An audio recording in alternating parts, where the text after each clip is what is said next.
15,000 କୋଟି ଟଙ୍କାର ନିବେଶ, ସିଧାସଳଖ ଚାକିରି ପାଇବେ 6,000 ଯୁବକ ଯୁବତୀ। MOU ସ୍ୱାକ୍ଷରିତ।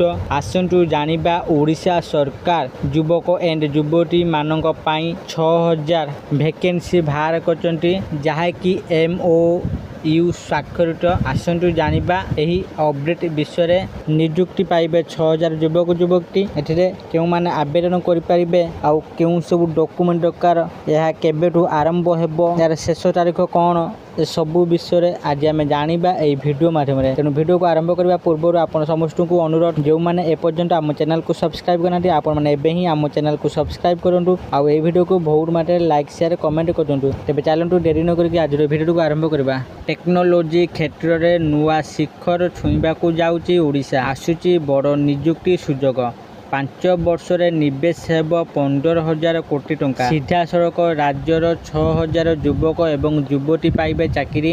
ମୁଖ୍ୟମନ୍ତ୍ରୀ ମୋହନ ମାଝୀଙ୍କ ଉପସ୍ଥିତିରେ ଦୁଇଟି ବଡ଼ MOU ସ୍ୱାକ୍ଷରିତ ହୋଇଛି। ଆଜି ଲୋକସେବା ଭବନରେ କନଭେନସନ ସେଣ୍ଟରଠାରେ HCL ଟେକ୍ ଏବଂ ଦେଶର ସ୍ୱଦେଶୀ AI ସଂସ୍ଥା ସର୍ଭମ AI ସହିତ ଦୁଇଟି ଯୁଗାନ୍ତକାରୀ ବୁଝାମଣାପତ୍ର MOU ସ୍ୱାକ୍ଷର ହୋଇଛି, ଯାହାକି ଓଡ଼ିଶାର ଶିଳ୍ପ ଓ ଟେକ୍ନୋଲୋଜି କ୍ଷେତ୍ରରେ ଏକ ନୂତନ ବିପ୍ଳବର ଶୁଭାରମ୍ଭ ହୋଇଛି। ଏହି ପଦକ୍ଷେପ ଦ୍ୱାରା ଓଡ଼ିଶାର ଟେକ୍ନୋଲୋଜି ଭିତ୍ତିକ ଆର୍ଥିକ ଅଭିବୃଦ୍ଧି ଅଧିକ ସୁଦୃଢ଼ ହେବା ସହ ରାଜ୍ୟର ହଜାର ହଜାର ଉଚ୍ଚଶିକ୍ଷିତ ଓ କୁଶଳୀ ଯୁବକ ଯୁବତୀଙ୍କ ପାଇଁ ସିଧାସଳଖ ନିଯୁକ୍ତି ସୁଯୋଗ ସୃଷ୍ଟି ହେବ ବୋଲି ମୁଖ୍ୟମନ୍ତ୍ରୀ ମୋହନ ମାଝୀ କହିଛନ୍ତି। ଏହି ଐତିହାସିକ ସହଯୋଗିତା ଅନୁଯାୟୀ HCL ଟେକ୍ ଓଡ଼ିଶାର ନିଜର ଏକ ଡେଭଲପମେଣ୍ଟ ସେଣ୍ଟର ପ୍ରତିଷ୍ଠା କରିବାକୁ ଯାଉଛି, ଯାହା ରାଜ୍ୟର IT ଇକୋସିଷ୍ଟମକୁ ବିଶ୍ୱ ସ୍ତରରେ ଏକ ନୂଆ ପରିଚୟ ଦେବ। ଏହି ସଂସ୍ଥାର ନାମ ହେଉଛି HCL tech global delivery centre.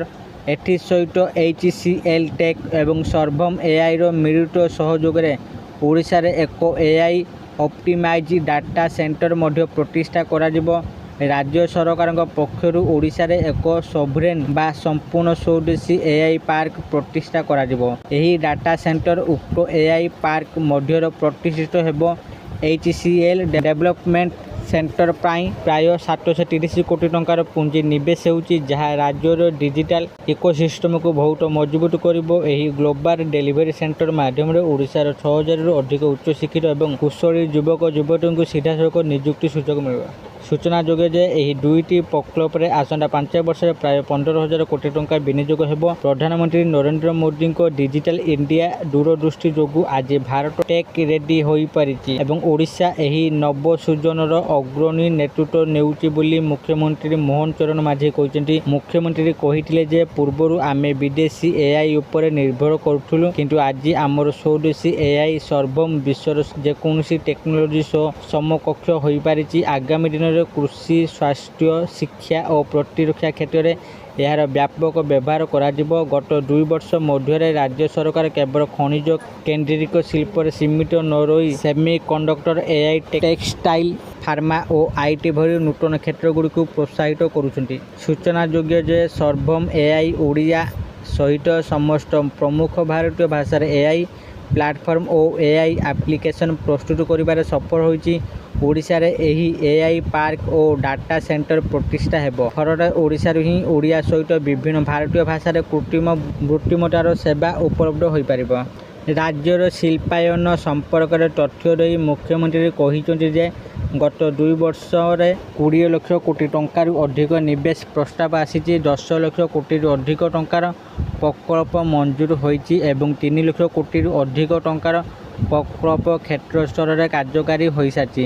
ସମ୍ପ୍ରତି ନୀତି ଆୟୋଗଙ୍କ ନୂତନ ଇନଭେଷ୍ଟମେଣ୍ଟ ଫ୍ରେଣ୍ଡଲାଇନ୍ସ ଇଣ୍ଡେକ୍ସ 2026ରେ ଓଡ଼ିଶା ଦେଶର ଶୀର୍ଷ 5ଟି ରାଜ୍ୟ ମଧ୍ୟରେ ସ୍ଥାନ ପାଇଛି ଏବଂ ଆମର ଲକ୍ଷ୍ୟ ଖୁବ୍ ଶୀଘ୍ର ଟପ୍ 3ରେ ପହଞ୍ଚିବ। ନୂଆ ଶିଳ୍ପନୀତି, ସିଙ୍ଗଲ ୱିଣ୍ଡୋ କ୍ଲିୟରାନ୍ସ ଏବଂ ଲ୍ୟାଣ୍ଡ ବ୍ୟାଙ୍କ ବ୍ୟବସ୍ଥା ଯୋଗୁଁ ଚୁକ୍ତି ସ୍ୱାକ୍ଷରଠାରୁ ପ୍ରକଳ୍ପ ଆରମ୍ଭ ହେବା ସମୟସୀମାକୁ 100 ଦିନରୁ କମ୍କୁ ହ୍ରାସ କରାଯାଇଛି।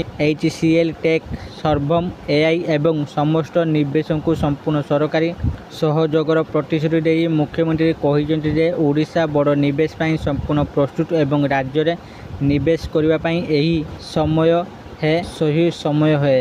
ଏହି ଅବସରରେ ରାଜ୍ୟର ଇଲେକ୍ଟ୍ରୋନିକ୍ସ ଓ ସୂଚନା ପ୍ରଯୁକ୍ତିବିଦ୍ୟା ମନ୍ତ୍ରୀ ମୁକେଶ ମହାଲିଙ୍ଗ ଏହାକୁ ଓଡ଼ିଶା ପାଇଁ ଏକ ଅତ୍ୟନ୍ତ ଗୌରବପୂର୍ଣ୍ଣ ମୁହୂର୍ତ୍ତ ବୋଲି ଅଭିହିତ କରିଛନ୍ତି। ସେ କହିଛନ୍ତି ଯେ ଏହାଦ୍ୱାରା ରାଜ୍ୟର ଇଲେକ୍ଟ୍ରୋନିକ୍ସ ଏବଂ ଆଇଟି କ୍ଷେତ୍ରର ପ୍ରଗତିର ଏକ ନୂତନ ଶିଖରକୁ ଛୁଇଁବାକୁ ଯାଉଛି। ଓଡ଼ିଶା ଉପରେ ଆସ୍ଥା ପ୍ରକଟ କରିଥିବାରୁ ସେ HCL ଟେକ୍ନୋଲୋଜିକୁ ଧନ୍ୟବାଦ ଜଣାଇଛନ୍ତି। ସେ ଆହୁରି ମଧ୍ୟ ଉଲ୍ଲେଖ କରିଛନ୍ତି ଯେ ନୀତି ଆୟୋଗର ସମ୍ପ୍ରତି ରିପୋର୍ଟ ଅନୁସାରେ ନିବେଶ ପାଇଁ ଓଡ଼ିଶା ଦେଶରେ ତୃତୀୟ ସ୍ଥାନରେ ରହିଛି, ଯାହା ଡିଜିଟାଲ ଇଣ୍ଡିଆର ସ୍ୱପ୍ନକୁ ସାକାର କରିବାରେ ପ୍ରମୁଖ ଭୂମିକା ଗ୍ରହଣ କରୁଛି। ସେମି କଣ୍ଡକ୍ଟର ଶିଳ୍ପ କ୍ଷେତ୍ରରେ ଓଡ଼ିଶା ନିଜର ଏକ ସ୍ୱତନ୍ତ୍ର ପରିଚୟ ସୃଷ୍ଟି କରିସାରିଛି ବୋଲି ମନ୍ତ୍ରୀ ମୁକେଶ ମହାଲିଙ୍ଗ ପ୍ରକାଶ କରିଛନ୍ତି। ଏହି ଅବସରରେ ଓଡ଼ିଶାରେ ନିବେଶ କରିବା ପାଇଁ HCL ପ୍ରଯୁକ୍ତିବିଦ୍ୟା ସଂସ୍ଥା ସମ୍ପୂର୍ଣ୍ଣ ପ୍ରସ୍ତୁତ ବୋଲି HCL ଚେୟାରପର୍ସନ ରୋଶନୀ ନାଦର ମାଲହୋତ୍ରା ପ୍ରକାଶ କରିଛନ୍ତି। ଓଡ଼ିଶା ସରକାରଙ୍କ ସହଯୋଗ ପାଇଁ କୃତଜ୍ଞତା ଜ୍ଞାପନ କରି ସେ କହିଛନ୍ତି ଯେ ମହାପ୍ରଭୁ ଶ୍ରୀ ଜଗନ୍ନାଥଙ୍କ ଆଶୀର୍ବାଦ ଏବଂ ମୁଖ୍ୟମନ୍ତ୍ରୀ ମୋହନ ମାଝୀଙ୍କ ଦୂରଦୃଷ୍ଟି ସମ୍ପନ୍ନ ଚିନ୍ତାଧାରାରେ ଅନୁପ୍ରାଣିତ ହୋଇ HCL ରାଜ୍ୟର ନିଜର ଆଗାମୀ ନିବେଶ ଯୋଜନା ଆରମ୍ଭ କରିବାକୁ ଯାଉଛି। ନିକଟରେ ଓଡ଼ିଶାର ସଫଳତା ସହ ଆୟୋଜିତ ହୋଇଥିବା AI ସମ୍ମିଳନୀ ପ୍ରମାଣିତ କରିଛି ଯେ ରାଜ୍ୟ କୃତ୍ରିମ ବୁଦ୍ଧିମତ୍ତା ଭିତ୍ତିକ ପ୍ରଯୁକ୍ତିବିଦ୍ୟା କ୍ଷେତ୍ରରେ କାର୍ଯ୍ୟ କରିବାକୁ ସମ୍ପୂର୍ଣ୍ଣ ସମର୍ଥ ଓ ପ୍ରସ୍ତୁତ ରହିଛି। ଏହି ଅବସରରେ ସେ ଓଡ଼ିଶାର ଏକ ସ୍ୱତନ୍ତ୍ର AI ପାର୍କ ପ୍ରତିଷ୍ଠା କରାଯିବ ବୋଲି ଘୋଷଣା କରିବା ସହ ଏହା ଆର୍ଟିଫିସିଆଲ ଇଣ୍ଟେଲିଜେନ୍ସ ଯାତ୍ରାରେ ଏକ ପ୍ରମୁଖ ମାଇଲଖୁଣ୍ଟ ସାବ୍ୟସ୍ତ ହେବ ବୋଲି ପ୍ରକାଶ କରିଛନ୍ତି। ଆଶା କରୁଛି ଆପଣମାନଙ୍କୁ ଆଜିର ଏହି ଭିଡ଼ିଓଟି ନିଶ୍ଚିତ ଭାବରେ ଭଲ ଲାଗିଥିବ ଆଉ ଆପଣମାନେ ଭିଡ଼ିଓ ଦେଖି ସବୁକିଛି ବୁଝିଯାଇଥିବେ। ଯଦି ଆପଣମାନଙ୍କୁ ଆଜିର ଏହି ଭିଡ଼ିଓଟି ଭଲ ଲାଗିଥାଏ ଦୟାକରି ଏହି ଭିଡ଼ିଓକୁ ବହୁତ ମାତ୍ରାରେ ଲାଇକ୍, ସେୟାର ଓ କମେଣ୍ଟ କରନ୍ତୁ। ଆଉ ଯେଉଁମାନେ ଏପର୍ଯ୍ୟନ୍ତ ଆମ ଚ୍ୟାନେଲକୁ ସବସ୍କ୍ରାଇବ୍ କରିନାହାନ୍ତି ଆପଣମାନଙ୍କୁ ଅନୁରୋଧ ଆପଣମାନେ ଏବେ ହିଁ ଆମ ଚ୍ୟାନେଲକୁ ସବସ୍କ୍ରାଇବ୍ କରନ୍ତୁ। ଆଜି ପାଇଁ ଏତିକି, ପୁଣି ଦେଖା ହେବ ଆଉ ଏକ ନୂଆ ଭିଡ଼ିଓରେ। ସେତେ ପର୍ଯ୍ୟନ୍ତ ମୁଁ ଦୀପୁ ଆପଣମାନଙ୍କଠାରୁ ବିଦାୟ ନେଉଛି। ରହୁଛି, ଧନ୍ୟବାଦ।